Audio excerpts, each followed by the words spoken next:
lúc bung som le go chang khana go na chang som chan chu ka hin sim ding a hi lúc bung som le go chang khana go na som le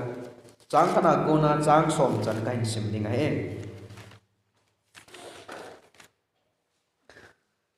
lúc bung som le go khana go na som chan chi ve leo hen zakai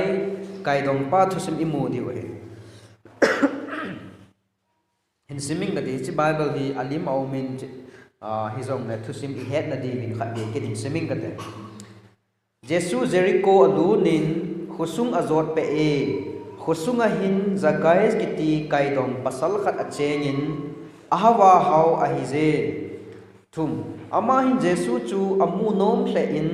ahin la minim a hi je in mi pin alen amu phapoi changli hi je chun anahlai masan amu theina din ahung na ding lampia chun theiba chung khana anakal lo e changa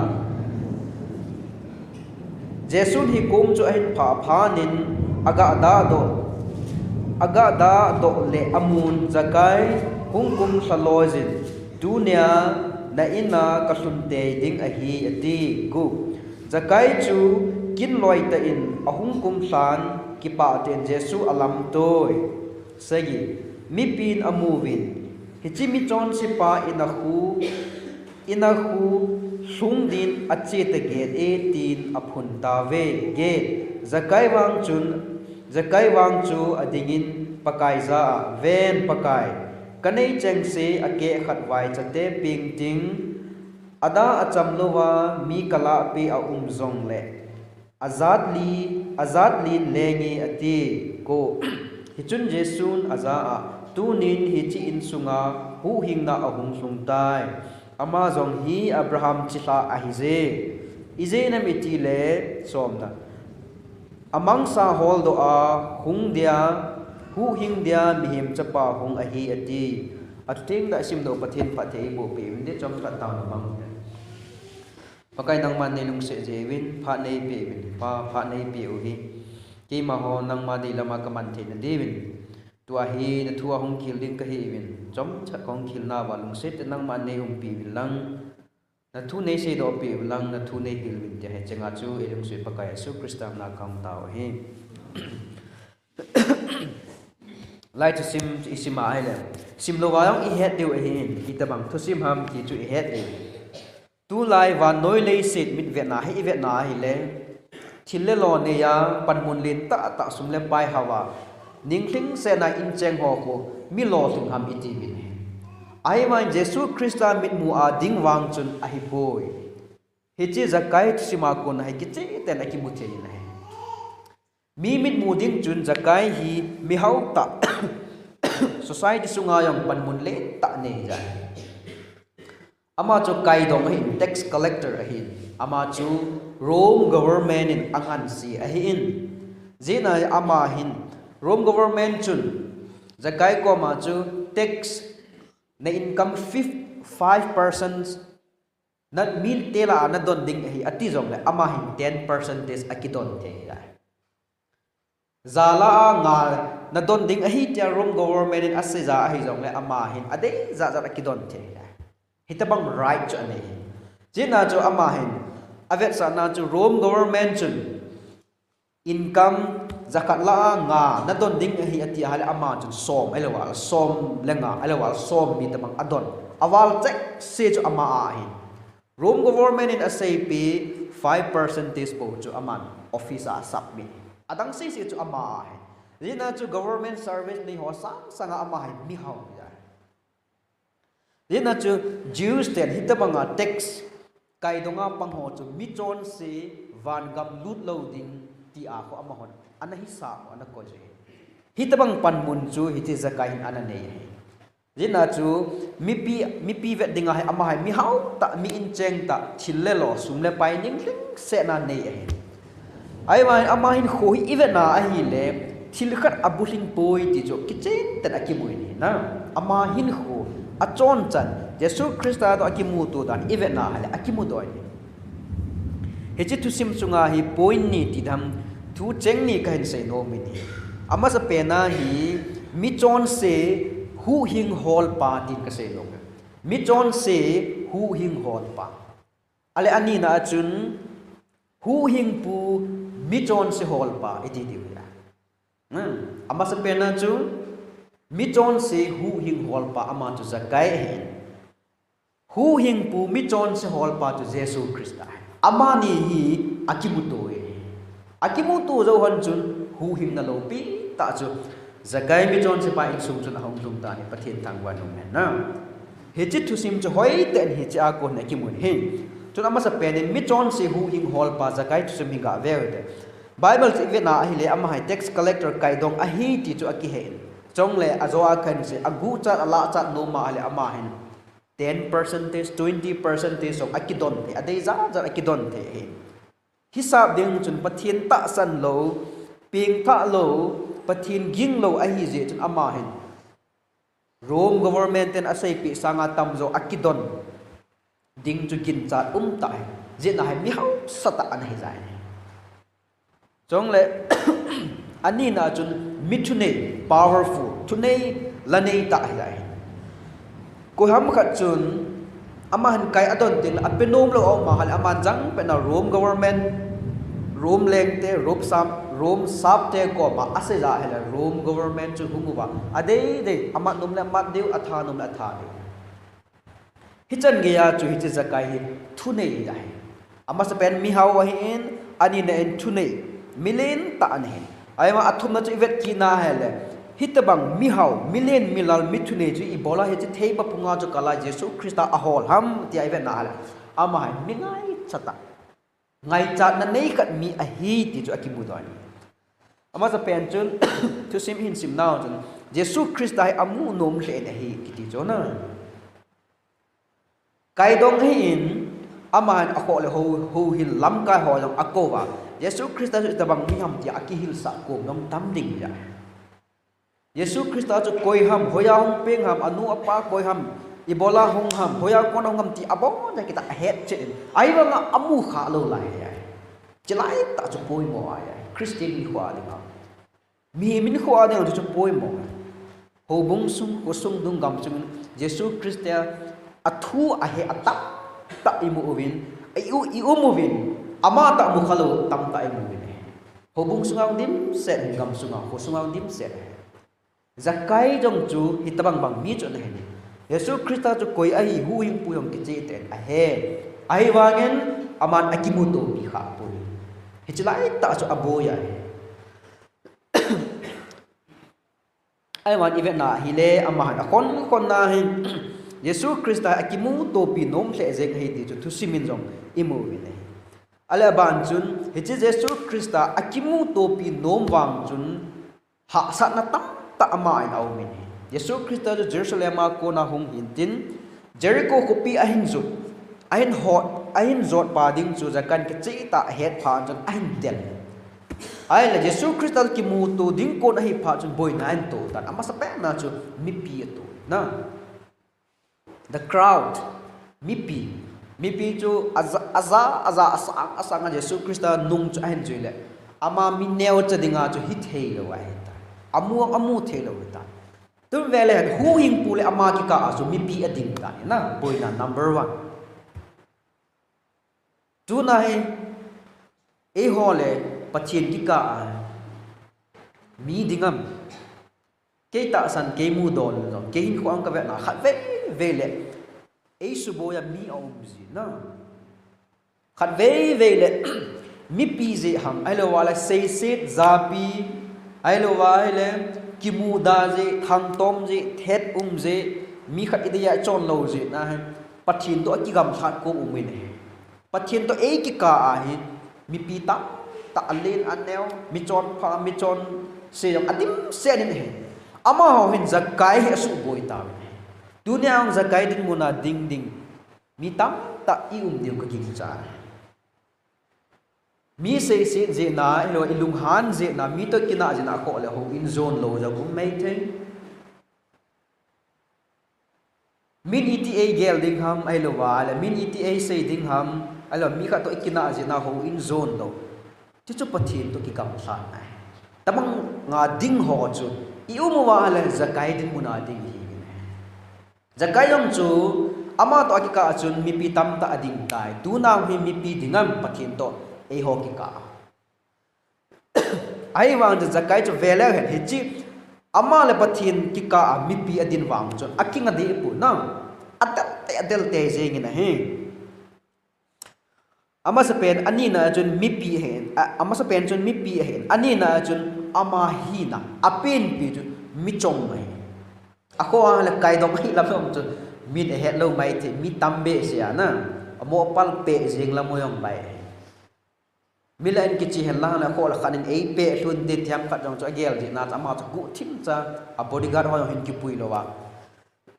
thei ba punga cho anaka mai ding da mi pi atam be se tu ni wang kamu thei lo ding ai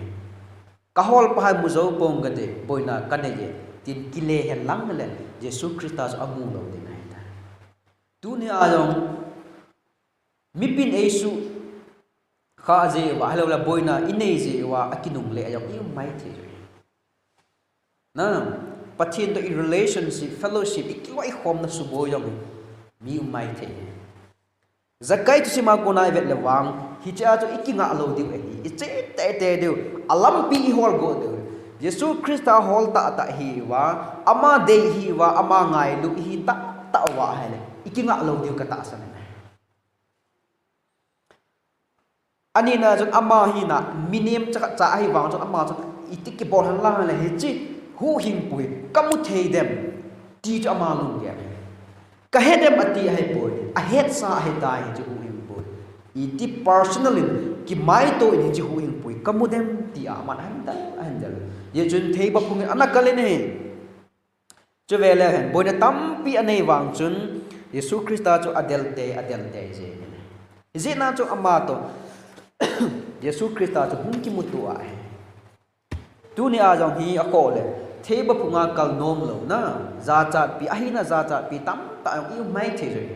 ai ba hi cho zo se mi pi an lang i hi na lang i pen pi sam ji pan de venin kanu ai swa ko na chon sa hung ki zil ka hi chi i chon sit now i da sa wa Jesus Christa i hol po wa la man ei mu di ai ei mu te di ai it's bang chun zakai nyom Jesus Christa cho handle zeng in he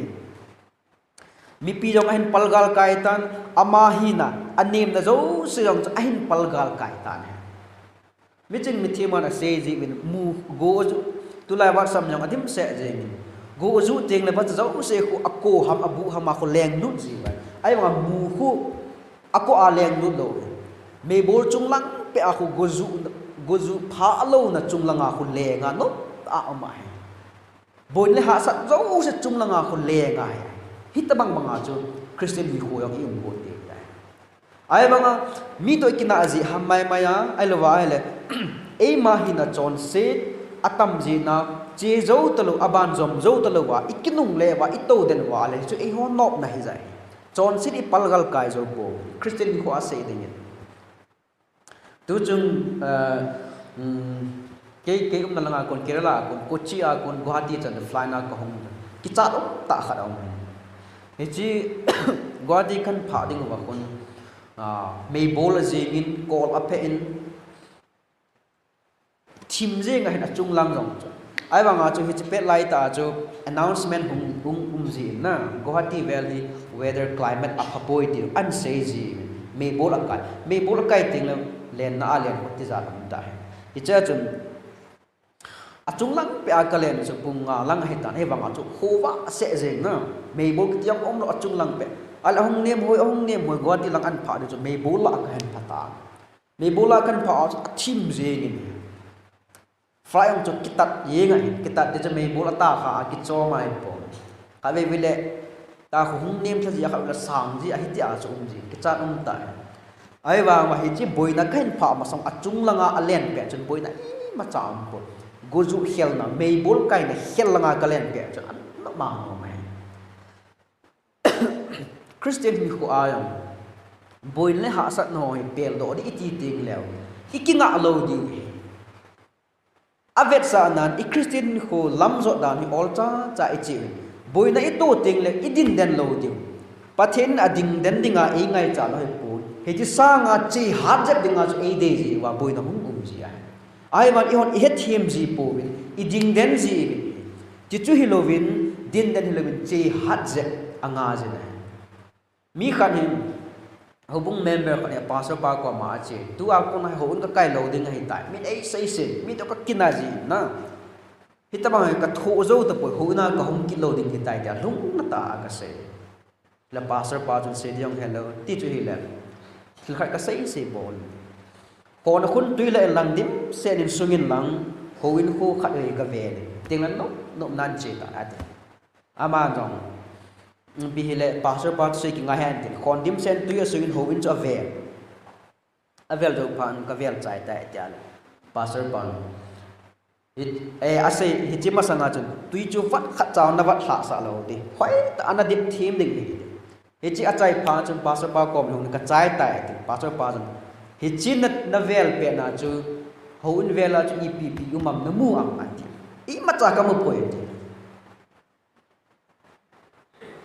adi zo na aman tu ya ki bo ding chu anok lo je na avet na ding chu phat ti cha avet na chi aya ni na chu ho in panga chu koi umam loi umam bok umam sa umam wacha umam ti yong a het pha lo Christian ni huang ta bang bang chu hi ding hi dai event na ding hi event na I chi ting le ei sei si ho chu khop mu wa at chong na ki tang ding he ta ni nangong mga hitia chu event na ding paka Yesu Krista Hebrew bung som le ni lang chu bele paka Yesu Krista chu imi nu ikwai di ting la lam Christian ko I zo di hiting ta chu le ei sei se ei za pi ei de lo ho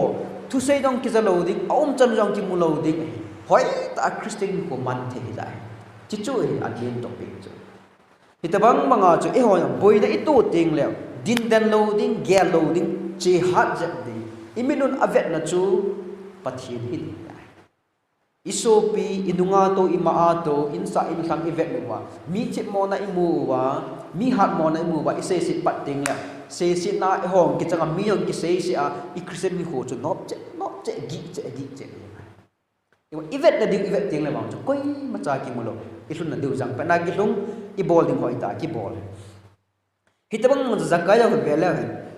Yesu Krista da ki mu to na dinga aw ngai bela bona tam pi atu in he man ama ading den boy an pal gal kai te hi je na chun abol ding zo se abol chai ta dis theba phung no akal dan Yesu Krista amuta hi chan chu aman abol the chan ahin mu pha chun aban chu paka Yesu Krista ahin bol pan tan na pathen thang wan ai le Yesu Krista he theba phung a pha pon aga da ado ekiti sa zakai chu mi hoi yong hai pun na de cha the yong hi lo ding ni wa Yesu Krista aga da ado ekiti sa it's like ta chu ni pi vet sam atile mi ton sen hu hing pu I hol ding le adi ta chu I peham le e hon I hol hi lovin amazon en e hol hi ti akimun doi bung som na ko chang ka che vele ham Yesu Krista Jericho in ache ati zakai chu phadi cha ahead hi chi mi chon se pa chu phadi cha ahead ji na chi a hi chong la ban chu vele hen zakai chu I tabang pathin hol hen lang aman pathin mu jong le pathin chu ama langa aki he lo wa apan naum pui tunin e hanong pathin I tabang hol jong le hen I chon pha nau I mi hi nau I thane nau zo sen hol jong le hen pathin e holanga ahum khelo wa la lap lo ni na ye ai wan pakai chi zakai pakai Yesu Krista theba punga atwa amu pha chun pakai Yesu Krista yang ama langin ahum ki he ta pathin in ahin ve ta I chan ya mi chon se van gam lut lo dinga ana se wa ahi wangin ama mi gucha alot gucha ayong kisim ding nei le gu cha gu dip set ama lang hin pathian ahung khe pathian mai cho ahung khe tan ai le ani na chuni pem ti vele ama sa pena chu mi chon se hu hing hol pu ti ve I se ani na hin hu hing pu mi chon se hol pa a hol ti hung ki panam tle he chi pakai Yesu Krista chu zakai hing lam chun aki he tan ani na chun vele han zakai tin ahin ko ta nei na chang ngan lai chu ga vele hen zakai gang ten hungkum lo jin adita sa pathianin imin apana ihin ko ni ko I chan ya man lu hitam na sipai khai hon nong atai jin training hoi ta abol ni na calling letter out lo lai thei lo na e ki ko lo wa lai thei lo wa ai ma calling letter ngan lang nang selected na hitai tiam ka la ki pa om ni na dan na hitabang bang chui ra hitabang sanga man lu chui pathian e langa hong khe ya zakai ati alo nang le ke amina ihin ko dil pa ta chu I hol do dil nga ne chule abanin paka Yesu Kristan tu ni ai nang ina ka sun ding a hi ai te ki tan zakai gel ding chun hu hing pu van noi le si sim pa mi thieng chon sit na khat cha lo vana alal to na to van til hon a ho jing ama he ke in sunga honglu na hong ke chol ding bong hinam tin gel tem ka ta sa paka Yesu Krista ai mut so aham ole agil ke lam ke in sunga eti honglu go na ham ti a agel te ding ka ta sa ai wan ke gel dan ne wang hichi zakai hin Yesu Krista ai mut so jina agil kil jina athachol jina ke ina honglu ai boy ke ka gil kil jina ke ka thachol jina ken chol nga na kanai lo jina ke sunga hunglu hi ti ki chen ten hen pathin that lo pin chan na chilai chu pathin chu ama in sunga ahunglu ni pathin chu ngai cha na ani jina hunglu ai pu nang le ke ngai cha na ine ji wa in sunga wa hunglu nai tu nin paka Yesu Krista hi e ho mi chon chi te jin gun jinin ahum pang ta nai zakai chu mi tam ten hechen dong le pathianin paka Yesu Krista midang sanga a het chit ding chu ta san ni ama chu pathin hin ai man tu nin zakai ni na mi chon chi pa na paka Yesu Krista ahum vai hum tan hi chi hi ngai lu na je ai wan ga vele hen hi paka Yesu Krista ama in sunga ahum lu na ding ha zakai ni I zat ha sa ahin palga kai ham ti hi e hon nong tun la pha nai ha gela wa Yesu Krista to kiloi hom kit na ding ai lo wa le Yesu Krista phat thei na chan ding ai lo wa Yesu Krista to khom na ding ai nang le ken I chan ge gal isa ma ngai ham nang le ken I chan ge ha sat na ho hin palgal kai ngai ham ti chu iki gel le ka de hi cho I palgal kai lo wa e hon ha sat na gen the noi inung sun wa I le wang chu Yesu mai wang mu po hi te ai wanga gen the ha sat na sei sit za pi le wa ilung han na I chon sin na inok na zo se hi tai san lo wa gal zo ding iti wa idel te wa hele lampia e na gal do paka Yesu Krista o min he ti ju ka sei no min I bol thei chanu I bol ting le aban cha aman a bol ding ale ji chun paka Yesu Krista no tu nin e zakai na se zakai chu aga ke na cha ai lang wa chi wa ai ta zakai chu ki pa ta amila aung chu ki zile le jing ding dan pakai ven kanai ka go ake khat ani cha pa ake khat hi migen thi ho ka pi number 1 so cha na chu I chunga aung hum ting le ki khiam na aung ni ki khel jing su na phot lon lo wa mini khat sunga ki khel jing ai aung dan ai ni ko man a sagau hin ko hitabang thu chu zakai na sei kha lo ha kanai ka go koi ma ka pe lo ding ka hau be na ding ai sum ka ha don be ding ai ati mai the ai bang paka Yesu Krista to akimu zovin kanai ka go ake kha hi mi gen theo ka pi ding aki khel na approve hu hing atan na approve number 1 ale aba na chun eptiam paka Yesu Krista hungkum thlan ati chama hungkum loi kan tan hungkum thlai na pathin e ko ting le ama spen ta I na mun hiala ma je ho bung mun chen na mun ho mun ka ti hai thagawa idin na mun hiala nga je I na ki jeng I na ki helo I chon na ki helo ti jo so chan na a hi po ta san na di ta a hi po ti jo ka sei do lo man ta san na di ta zakan anei pha nin gang chalin aza cha na zo se chu hai mel Jesu Krista kom chu a hung ta ale ban chun Yesu Krista chu kipa ten analam to na kipa ten analam to galati bunga lang event na hen sagau ga ki chu kipa ngai lu akitin mi kipa thei le long a omin ne Christian ni khoi hi chi ho hi event na la tak san to ki to lo na ko ma omin ne ai ban ja kain paka Yesu Krista ki mu pha jin kipa ten ama chu analam ton chong le abana chun hi pi ti tam le koi ham khat chu hu hama by force sum kanala pe zinga helong kin azad li ka sakit ni ai tele ai khoi hom phang ta hi zinga ta meni kat minute ni sunga hu hing pu akimu pha na chun hu hing pun amu pha na chun dan ai khomandan mazo se chu aki khel ta ne vele hen ta bang chu hu hing na ne ta san na dik ta ne ho hin khomandan ne ale tu na nang le ke pathin i ho na wa ho ini kai na wa pathin to ikiloi khom na wa e su bo ju ipipia tam thil tam ta men ale hi cho hi palgal kai ding ti a igel kha lo han na Hebrew le khaji pan Hebrew mi te mo ala chan nang chu ale pen da chu chi chu hi ya na boi na wa ko dun kile hi un ding den hi un na boi na chu palgai kai ko cha pathin thil pi da boi le ha sa na zo so hi Christian ni hwai pathin thil pi da